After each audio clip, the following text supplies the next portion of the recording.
آخری 10 دن میں لیلۃ القدر رکھی ہے، اعتکاف رکھا ہے۔ پہلی امتوں کے لیے یہ نہیں تھا کہ پچھلے سارے گناہ معاف ہو جائیں، یہ ہمارے لیے کہ ہمارے پچھلے سارے گناہ معاف ہو جاتے۔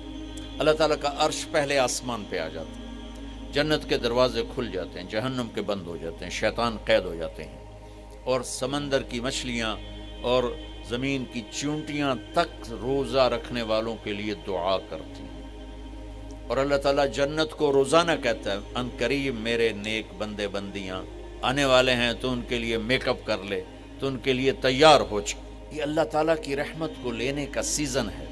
پہلی امتوں کو اعتکاف نہیں ملا تھا، ہمیں اعتکاف ملا ہے کہ 10 دن اللہ دے بوئے تے پہ جاؤ، یا اللہ تیرے کو معافی کروا کے ہی اٹھنا ہے، ہمیں اٹھنا ہی کوئی نہیں۔ تو جو دروازے پہ آ جاتا ہے آدمی اسے معاف کر ہی دیتا، کوئی بہت ہی سخت دل والا ہو تو معاف نہ کرے، ورنہ بڑے سے بڑے غصے والے بھی کہتا اچھا جی جاؤ معاف کیتا۔ اس میں ایک لیلۃ القدر ہے، وہ بعد میں بات کرتا ہوں۔ پھر اللہ تعالیٰ نے اس میں غریب آدمی کی کہ روزے اچھے گزر جائیں، عید اچھی گزر جائے، اس کے لیے اللہ تعالیٰ نے صدقہ فطر رکھا ہے۔ ہم اسے عید کے ساتھ جوڑ دیتے، پہلی رمضان سے دینا چاہیے تاکہ غریب اپنا کوئی روزہ تو رکھ سکے۔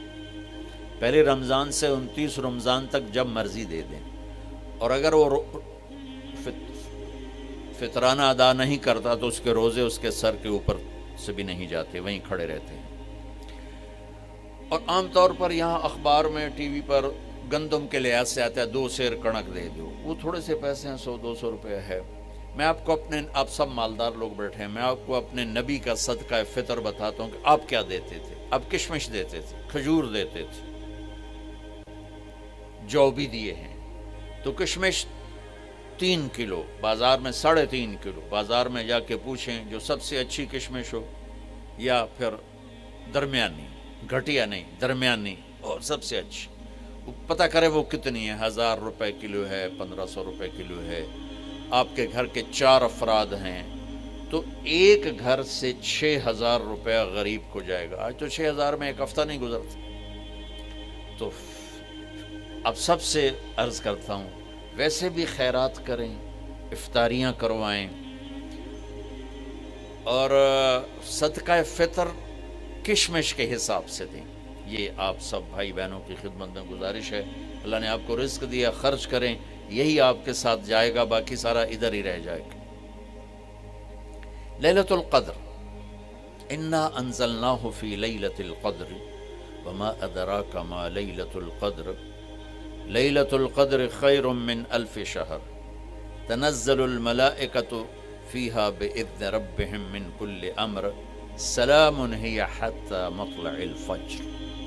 ہم نے قرآن کو لیلۃ القدر میں اتارا، تمہیں کیا خبر کہ لیلۃ القدر کیا ہے؟ لیلۃ القدر 1000 مہینوں سے بہتر ہے۔ اس میں فرشتے اترتے ہیں اور یہ صبح تک رہتی ہے۔ لفظ قدر عربی میں اس کا ایک مطلب ہے قیمت۔ سبحان اللہ۔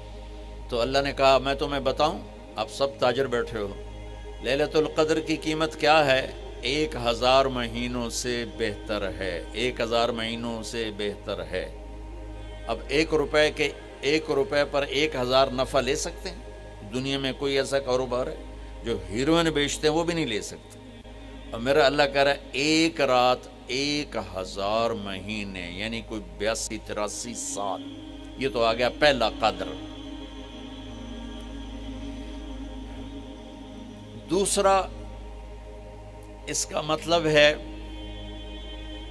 تنگ پڑ جانا، تنگ پڑ وقت فقدر علیہ رزقہ۔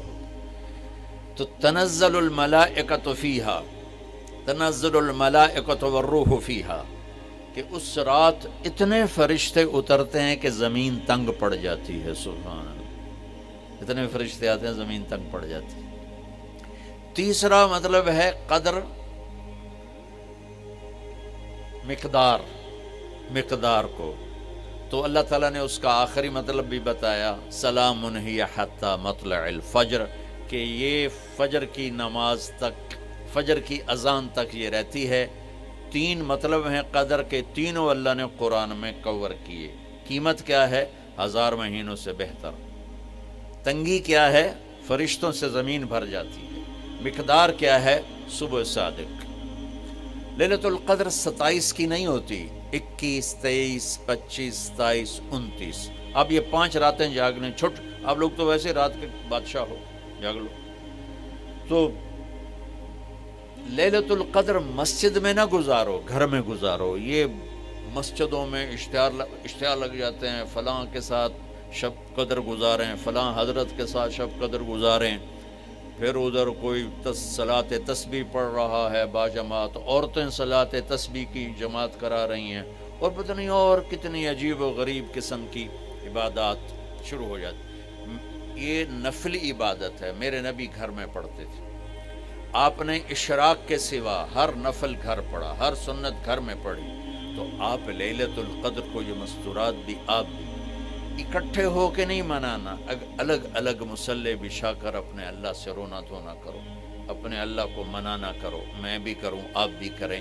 نوافل کی جیسے ابھی شب برات گزری تو اشتہار تھے، میں جا رہا تھا ادھر غلام آباد میں، ایک جنازہ ہو گیا تھا، تو اشتہار فلاں حضرت کے ساتھ شب برات گزاریں، فلاں مسجد میں شب برات گزاریں، فلاں جگہ شب برات گزاریں۔ بھائی وہ گھر میں منانے کی ہے، مسجد میں نہیں۔ میرے نبی نے نفلوں کو تنہائی میں ادا کیا، فرض کو مجمع میں ادا کیا۔ لیلۃ القدر میں جاگنا نفل ہے، اور پھر جب کٹھے ہو جائیں گے لوگ اور عورتیں تو پھر ساتھ غیبت بھی چلے گی، اور ایک غیبت کا بول ساری رات کو اڑا کے رکھ دے گا۔ مردوں یا عورت کٹھے ہو جائیں، غیبت سے تو بچتے نہیں، نہ ہی رک سکتے ہم۔ سندھ سے ہم بائی روڈ آ رہے تھے، کراچی سے بائی روڈ جماعت تھی، تو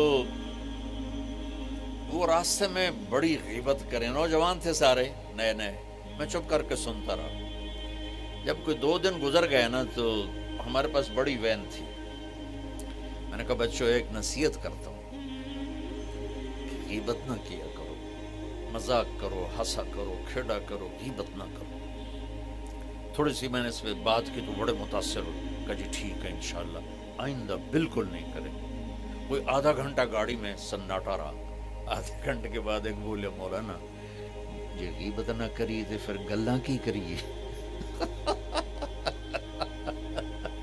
یہ میرا کلچر ہے، لہٰذا عورتیں عبادت کے لیے بھی اکٹھی ہوں گی تو غیبت شروع ہوگی، مرد مسجد میں اکٹھے ہوں گے وقت ضائع ہوگا، غیبت شروع ہوگی۔ میرے بھائی بہنوں، ہر نفل کو گھر میں گزار، اپنے گھر کو بابرکت بناؤ، اپنے گھروں میں نفل پڑھو، تلاوت کرو، ذکر کرو۔ صرف اشراق کے نفل میرے نبی مسجد میں پڑھتے تھے 2 رکعت، باقی ہر نفل آپ نے مسجد میں ادا کی۔ تو یہ چند چیزیں رمضان کے متعلق میں نے عرض کی ہیں۔ اب ایک بڑی اہم بات میں آپ کے سامنے عرض کرنا چاہتا ہوں۔ رمضان کی دولت کس سے ملے گی؟ رمضان کی برکات کس سے ملیں گی اور کون محروم ہو جائے گا؟ آپ نے فرمایا 4 آدمی ایسے ہیں جن کی رمضان اور شب قدر میں بھی بخشش نہیں ہوتی، بس اس سے ہم اپنے آپ کو بچا لیں۔ کون ہے یا رسول اللہ؟ آپ نے کہا مدمن خمرن، شراب کا عادی، کبھی کوئی پی لے توبہ کر لے، میں اس کی اجازت نہیں دے رہا ہوں۔ مدمن کا لفظ ہے جو روزانہ شراب پیتا ہے، اس کی رمضان میں بخشش نہیں۔ عاق لوالدیہ، جو ماں باپ کا نافرمان ہے، اس کی بخشش نہیں۔ قاطع الرحم، رشتہ داروں سے لڑنے والا، اس کی بخشش نہیں۔ المشاحن، دل میں بغض رکھنے والا، اس کی بخشش نہیں۔ ہر وہ چیز جو میرے آپ کے لیے نقصان دہ اللہ نے حرام کر دی، ہر وہ چیز جو میرے آپ کے لیے مفید ہے اللہ نے حلال کر دی۔ سود حرام کر دیا۔ ہمارے پاکستان کی معیشت نہیں، پوری دنیا کی معیشت ڈوبی پڑی ہے، سارے ملک قرضوں پہ چل رہے ہیں، سود نے پوری دنیا کو تباہ کر دیا۔ تو میرے اللہ تعالیٰ نے، آپ دیکھتے نہیں، میرا اللہ کہتا ہے فَأَذَنُوا بِحَرْبٍ مِّنَ اللَّهِ وَرَسُولِهِ، اگر سود نہیں چھوڑو گے تو میرے اور میرے رسول مل کر تمہارے خلاف جنگ کریں گے۔